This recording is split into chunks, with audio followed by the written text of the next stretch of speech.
बिरासटी मां ख़बर ॾींदा हलो त बिरासटी तालका बार में तालके बार जे नए चूंडियल सदर निसार अहमद मल्ला पारां नए साल में तैलीमी बार जे इलेक्शन खटण जी खुशी में हज़ूर अकरम सल्लल्लाहु अलैहि वसल्लम जिन जे शान में मीलाद जी महफ़िल कोठाई वई। मीलाद जी महफ़िल में सिंधी नाले वारनि आलमन मौलाना हमादुल्ला, मौलाना इमरान जलबानी, मौलवी सिकंदर अली तुनियो हज़ूर सल्लल्लाहु अलैहि वसल्लम जिन जो शान बयान कंदे चयो त नबी साईं जे करे अल्लाह पाक सरे जान के ख़ल्क़ कयो है। इस्लाम दुनिया जो वाहिद मज़हब है जेको इंसानियत सां भलाई प्यार ऐं मोहब्बत जो दर्स ॾे थो। असां सभिनी खे घुर्जे त नबी साईं जिन जे ॾसियल वाट ते हली करे दुनिया ऐं आख़िरत में कामयाबी हासिल करे सघूं। जॾहिं त मीलाद जी महफ़िल में सिंध जे मशहूर नात ख़्वाननि हज़ूर पाक जे शान में नात पढ़ी वेठलनि ते वजद तारी करे छॾी। मीलाद जी महफ़िल में वॾे तइदाद में सियासी समाजी अॻवाननि, वकीलनि, जजनि, सहाफ़िन ऐं इलाइक़े वासियुनि शिरकत कई। Soomro 3D wallpaper and PVC panel shop दे रहा है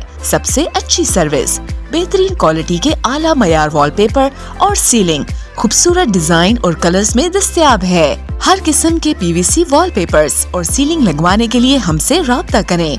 हैदराबाद, कासिमाबाद, लतीफाबाद, जामशोरो, मीरपुर खास और सिंध के मुख्तलिफ शहरों में सर्विस मौजूद है। Soomro 3D wallpaper and PVC panel. राब्ता नंबर रंजन अली सोमरो 0333 370 2516, व्हाट्सएप 0333 370 7886।